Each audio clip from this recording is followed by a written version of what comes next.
beautiful, peaceful, loving verse. How could I be such a racist bigot? Yeah, Tommy. How can you? Muslims don't want us to take the Quran out of context. We continually hear that. Yeah, because it's wrong. He's Why stupid. would you take it out of context? Exactly. In fact, Christians say the same thing about the Bible. Duh. And the Jews the same thing about the Torah. In fact, everybody does. But apparently it's okay for them to do it time and time again. I'll be quiet. And you're not supposed to take anybody out of context that's lying about them. So even if they take Tommy out of context, wouldn't he say, why did you take me out of context? They're misinterpreting or misunderstanding Arabic. No, because if someone is Tommy, then I'm going to tell them that they're misinterpreting.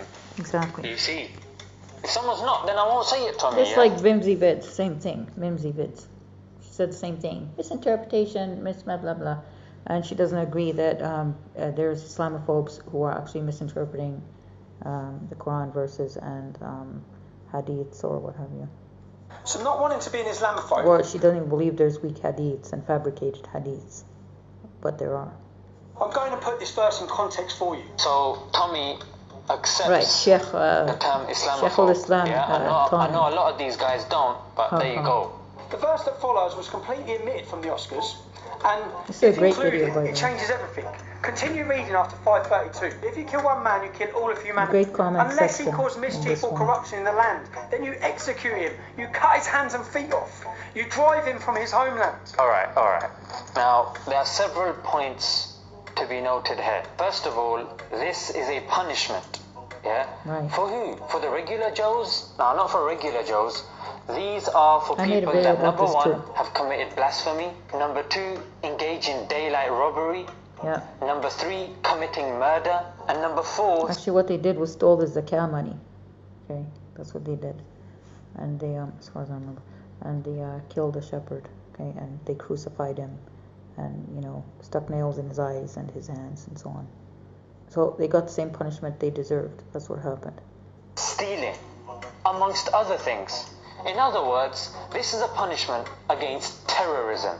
Right. In fact, most scholars use this verse to show how Islam is against terrorism. So it's ironic that Tommy's flipped it. Now, another point that needs to be mentioned is the use of the word or. The use of the word or between each punishment shows that it depends on the severity of the issue and the circumstance in which it took place. In other religions, it's straight death or chopping the bit off. Here's a verse from the Bible.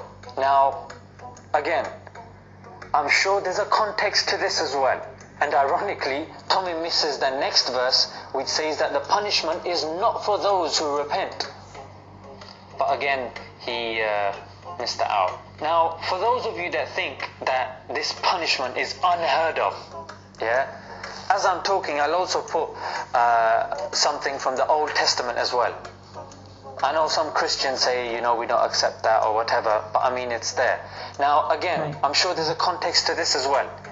But let's look within British law, yeah, the English Criminal Code.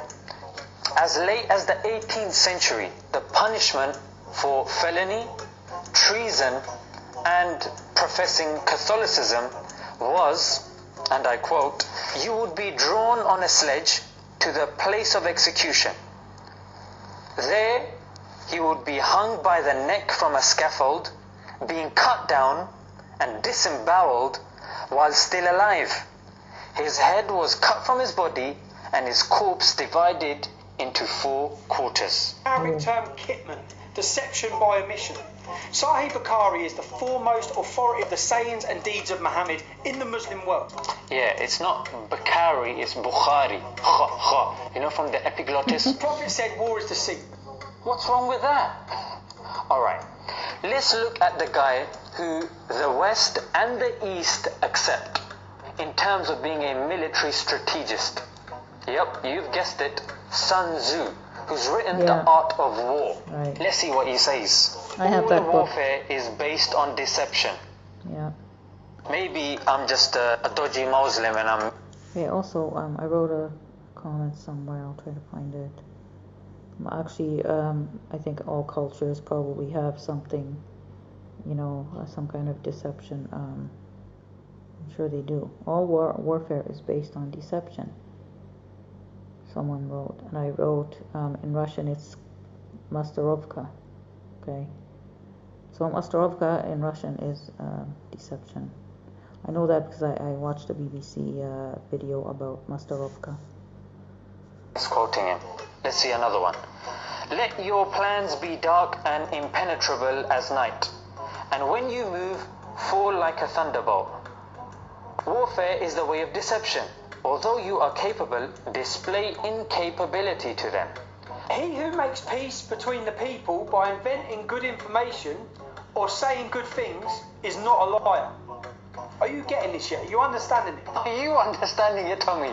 So you're saying that two people who aren't talking, for you to invent something good just so they can patch up and be friends again is something wrong? Take this quote. Yeah, he thinks that's terrorism. Okay, like a wife and a husband patch their marriage up, you know, their problems. What's wrong with that? For the children's sake, at least, you know.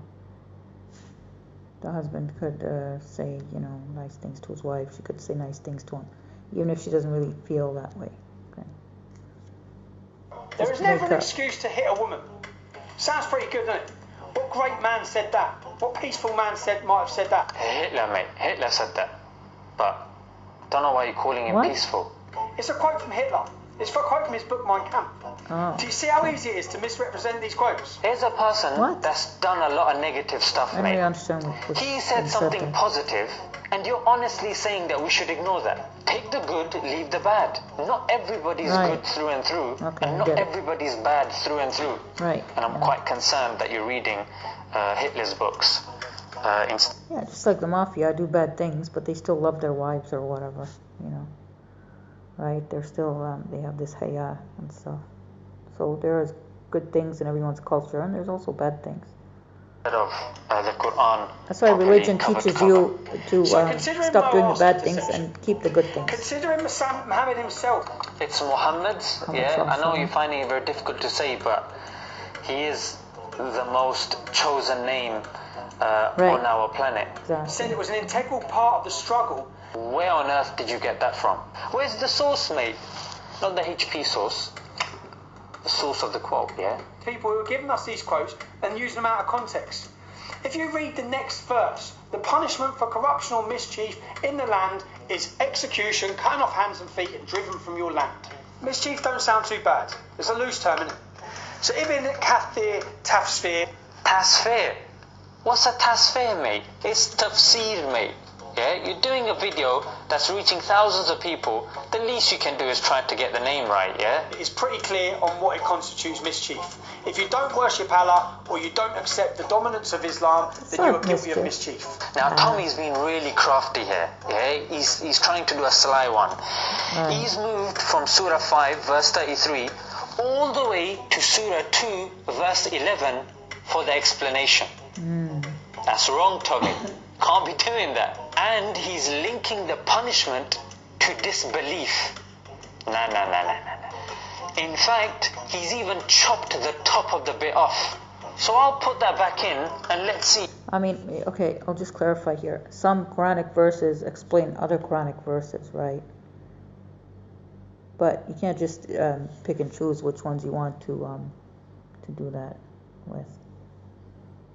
So I would have to go and read the verses, which ones again, or see the video. If we can make some sense of this. Okay, right.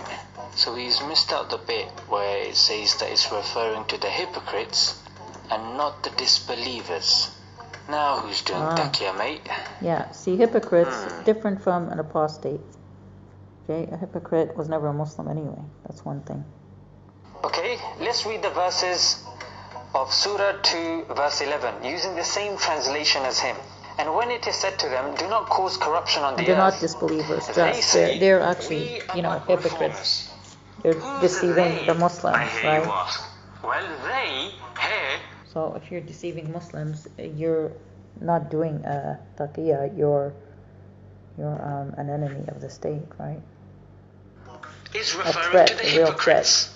Long story short, this verse is exposing the hypocrites who concealed enmity against Islam and professed artificially that they were practicing practicing Muslims. So the mischief here is referring to disbelief when they're pretending to believe. If these Hollywood types expanded their quote even just a couple of lines, they quickly realise they're calling for their own execution. I don't know why Tommy is getting all excited for, mate. Because we've already established, Tommy, that the punishment is for those who have committed acts of terrorism.